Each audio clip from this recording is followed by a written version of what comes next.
Hello everyone, আজ দুপুরবেলা থেকে ব্লগটা শুরু করছি। সকালে আর ব্লগটা শুরু করা হয়নি। আজকে ভিডিওটা আপলোড করতে গিয়ে আমার এত সময় লেগে গেছে যে কি আর বলবো।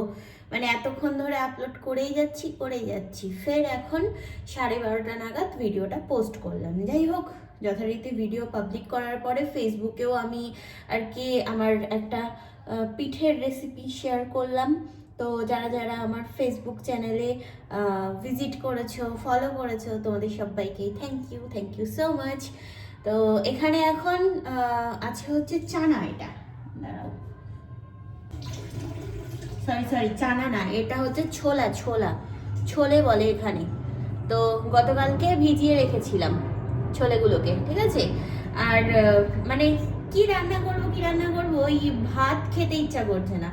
তো ওই জন্যই দেখছিলাম যে ঘরে আছে ছোলে, তো ভিজিয়ে রাখি, বানিয়ে নেব একা একা।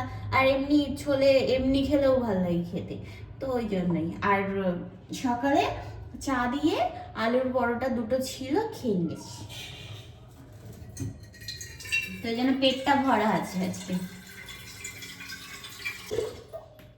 আমার না কটা দিন রাতে ঠিক করে ঘুম আসছে না, আমি জানি না কেন।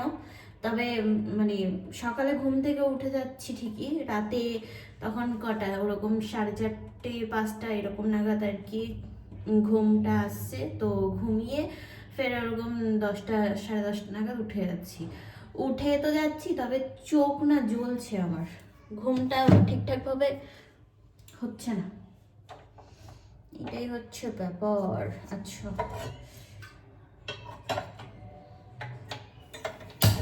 জানি না কি হয়েছে।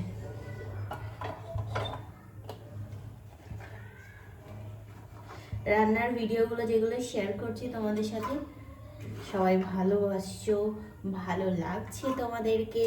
আর হ্যাঁ, এবছর আমি যে মানে তিনবার পিঠে বানিয়েছি, শুধু দাদার ওখানে ছাড়া এখানে এসে 3বার পিঠে বানিয়েছি। তো 3বারই পিঠেগুলো হেব্বি হয়েছে।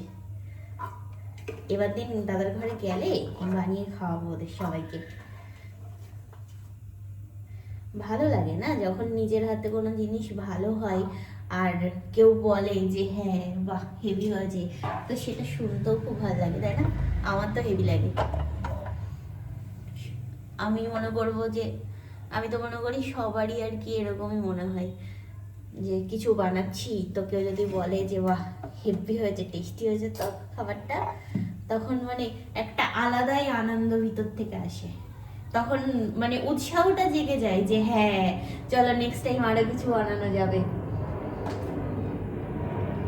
আর যদি তুমি বানাতে থাকো, ভালো হওয়ার পরেও সেই মানুষটা তোমার কোনো রকম তারিফ করছে না, তো তখন আর মন চায় না যে হ্যাঁ তাদের জন্য কিছু বানাই। এরকমটাই এরকমটা হয়। কার কার সাথে হয় বলো তো? আমার তো হয়। হ্যাঁ, চানা সিদ্ধ বসিয়ে দিয়েছি, অল্প একটু ধনেপাতা আছে, কালকের মানে রসুন একটুখানি আর কি ছিল, ঠিক আছে, তো ছাড়িয়ে রেখেছিলাম, এই যে আছে এর মধ্যে। তো এগুলো সব দিয়ে হয়ে যাবে। এখানে আদা পেঁয়াজ রসুন এগুলো কেটে জলে দিলাম, দুটো ডিম বয়েল করেছি ও খাবো তাই, সিদ্ধ ডিম। আর এখানে আছে হচ্ছে চা, এটা চা বিস্কুট খাই। আর আমাকে আবার মিক্সচার মেশিনটা বের করতে হবে, কিচ্ছু করার নেই, মিক্সি করতে হবে, মিক্সি পেস্ট বানাতে হবে। একটু চা বিস্কুট খেয়ে নিই তারপরে।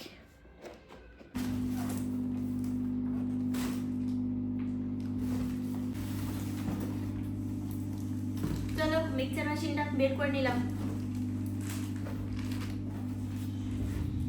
এখানে মনে হয় কিছু ক্লিন করছে, যার জন্য আওয়াজ আসছে কি একদম হ্যাঁ হ্যাঁ হ্যাঁ হ্যাঁ করে। সবকিছু একবারে দিয়ে পেস্ট করে নেব। এই যে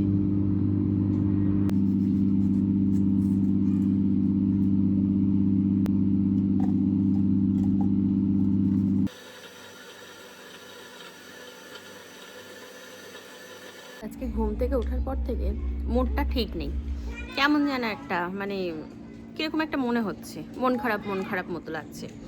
কিন্তু কি বিষয় সেটা বলতে পারবো না, বাট মন খারাপ লাগছে, মানে আমি নিজেও জানি না যে কি বিষয়ে মন খারাপ লাগছে। যাই হোক, এখানে এখন এসে দাঁড়ালাম, একটু বাইরে দাঁড়াই একটু, আশেপাশে হয়তো দেখলে তাহলে যদি একটু মনটা ঠিক হয়।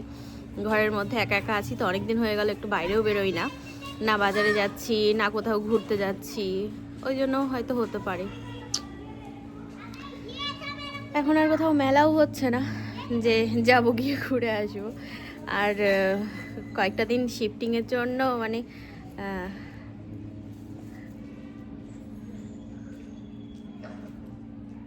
कैसे पकड़ू कैसे, এখানে একটা ঘুড়ি ওড়াচ্ছে উপর থেকে একটা বাচ্চা ছেলে, ঘুড়িটা ওড়াচ্ছে একটা বাচ্চা ছেলে উপর থেকে, আর এই বাচ্চাটা বলছে যে ধরো দিদি ধরো ধরো। এই রে তারে বাঁধিয়েছে, রে তারে বাঁধিয়েছে, দেখো দেখি অবস্থা।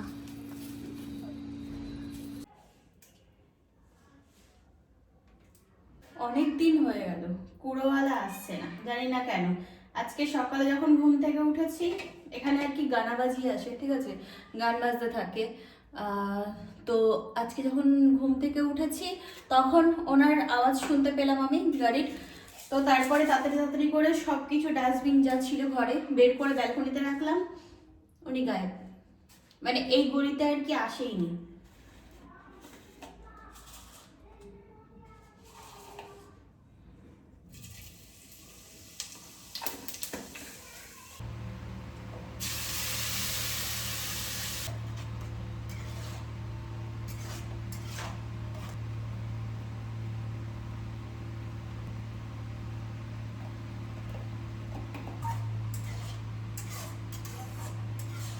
এয়ার ইন্ডিয়া যাচ্ছে, এখান দিয়ে সাই করে চলে যাচ্ছে। যেরকম এয়ার ইন্ডিয়া দেখলে না যে সাদা লাল, সেরকম একটা সকালে প্লেন দেখেছি পুরো সাদা, আর পিছনে একটু হালকা ব্রাউন কালার টাইপের কিছু একটা ছিল। আমি এখনো স্নান করিনি, স্নান করতে যাব, তো দেখি জল গরম বসিয়েছি, একটু গরম হোক জলটা তারপরে তাই। আর আজকে ঠান্ডা আছে মোটামুটি, দুটো দিন হলেও একেবারেই ঠান্ডা চলে গেছিলো, তো আজকে ঠান্ডা ঠান্ডা লাগছে, ওই জন্য আর গায়ের থেকে এটা খুলিনি।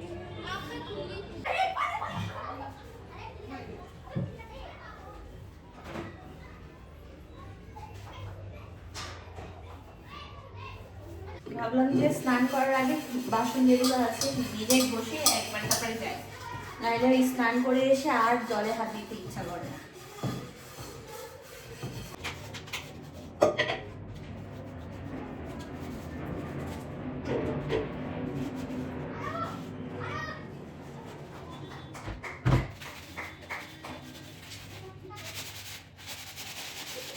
এই যে আমি স্নান টান করে ফ্রেশ হয়ে তারপরে তাই আর কি খাবার খাইনি, রান্না করে রেখে ব্যাস চলে এসেছি। আটা মেখে রেখে এসেছি, চানা চানা বলে তো, ছোলে ছোলে, আমি না গুলিয়ে ফেলি চানা ছোলের মধ্যে। তো রান্না করে রেখে গেলাম হচ্ছে স্নান করতে, স্নান করে চলে এসেছি। যাই হোক, এখানে এখন স্নান করে এসেই কম্বলের মধ্যে ঢুকে পড়লাম। কটা দিন একটু গরম আর কি দিচ্ছিল, তো আজকে বেশ ভালো ঠান্ডা লাগছে সকালে ঘুম থেকে ওঠার পর থেকেই। যাই হোক, চলো একটু রেস্ট নিয়ে নিই, জানি না ঘুম আসবে কি, ঘুমিয়ে পড়লে মুশকিল আছে। আর এখন একটু শুয়ে শুয়ে ভিডিওটা দেখি, যতটা পারি এডিট করে নিই। তো চলো পরে কথা হচ্ছে তোমাদের সাথে। ব্লিঙ্কিট থেকে আমি কিছু আর কি অর্ডার করেছিলাম, এই যে এখন নিয়ে যাচ্ছি ঘরে। চলো নিয়ে আসলাম দুধ ডিম টিম সব। ব্লিঙ্কিট থেকে কিছু অর্ডার করেছিলাম ঘরের জন্যই, ওই তোমার দুটো কুরকুরে পপকর্ন, এগুলো বেশ ভালো লাগে খেতে, সময় চলে যায়। আচ্ছা, ম্যাগি বানিয়েছি আজকে, তো ব্রেড পেলাম না ছোট, তো ওই জন্যই আর নেওয়া হলো না। যাই হোক 3 প্যাকেট ম্যাগি বানিয়েছি, তো এটাতে হয়ে যাবে। আর ডিম অর্ডার করেছিলাম, ডিম ছিল না ঘরে, তো 6 পিস ডিম তোমার কত 51 টাকা এরকম পড়েছে। এই যে এই দেখো, ফার্স্ট টাইম আমি ব্লিঙ্কিট থেকে ডিম অর্ডার করলাম, এর আগে করিনি কখনো। যাই হোক, আছে হচ্ছে এখানে 1 কিলো দুধ। আমি দুধ 2-3 বার করে দেখালে অনেকে বলো যে এত দুধ কিসে লাগে, কে খায়। আমি এমনি দুধ জাল দিয়েও খাই, আর কাপ ভরে ভরে। আর তাছাড়া দুধের থেকে সর, মানে যতবার জাল দিই ততবার সর পড়ে, ভাল লাগে বেশ ব্যাপারটা। আর সর খেতে আমি ভীষণ ভালোবাসি ছোটোবেলার থেকে, তো সরটা খাই ওই জন্য জাল দিয়ে দিয়ে। আর তার থেকেও বড় কথা যে চা আর কফি এর উপরেই বেঁচে আছি বলতে পারো। তো সেদিন ওই জন্য দুধ আমার বেশি বেশি লাগে। আমি যখনই কিছু অর্ডার করি তার সাথে দুধ করে নিই অর্ডার। কী বলতো, একসাথে বেশি অর্ডার করলে না ডেলিভারি চার্জটা ফ্রি পড়ে যায়, ওই জন্যই। আর দুধটা তো লাগে রেগুলার, ওই জন্যই। আর আবার দোকানে যাব, সেদিন এই আইসক্রিমটা খেয়ে কি ভালো লেগেছে আমার, ওই জন্য আজকে আবার অর্ডার করেছি। আজকে এটার দাম নিয়েছে হচ্ছে আমুলের 60 টাকা। এর আগের দিন যেটা আমি নিয়েছিলাম ওটা নিয়েছিল হচ্ছে 67 টাকা। আর এইটা, এই চকলেটটা, এই সরি চকো আইসক্রিমটা, ঠিক আছে ঠিক বললাম তো, chocolate, silk chocolate ice cream. Ice cream ice cream এখন সন্ধ্যাবেলা ইচ্ছা হয়েছে আমার খেতে, খুব ভালো লেগেছে এই আইসক্রিমটা আমার। এখানে বসে বসে ভিডিও এডিট করছিলাম, এডিট করা হয়ে গেছে। আজকে তাড়াতাড়ি করে আর কি আপলোড করে নিয়েছি, বুঝেছো। একটা প্রমোশনের ছিল, একটা লং একটা শর্টস, তো দুটোই করে নিয়েছি। আর ওইগুলোই আর কি আপলোড করে নিলাম, ব্র্যান্ডকে পাঠিয়ে দিয়েছি। দেখি সকালে আর কি, এখন তো আর সন্ধ্যাবেলা অফিস খোলা নেই, কারণ 5টা না 6টায় অফিস বন্ধ হয়ে যায়, তাই না? তো সকালেই দেখবে ওনারা 10টার পরে। যাই হোক, আজকে মুড ঠিক ছিল না, যার কারণে ভিডিওটা জানি না কতদূর কী হয়েছে, এখন দেখবো কতটা কি হয়েছে ভিডিও। আর মুড ঠিক না থাকলে যা হয়, ভিডিও বড় করতে পারিনি। এই কদিন বেশ বড় বড় ভিডিও দিয়েছি, তাতে অনেকেই খুব খুশি হয়েছো যে হ্যাঁ এবার টিনা একটু সিরিয়াস হয়েছে। বাট আজকে নিজেই আর কি ভালো লাগছিল না, তো ওই জন্যই। যাই হোক, চলো ভিডিওটা এই পর্যন্তই রাখবো। কেমন লাগলো ব্লগটা জানিও। আজকের মতো tata bye bye, good night and sweet dream. ভালো থেকো সবাই, টাটা। দেখা হচ্ছে নেক্সট ব্লগে খুব তাড়াতাড়ি।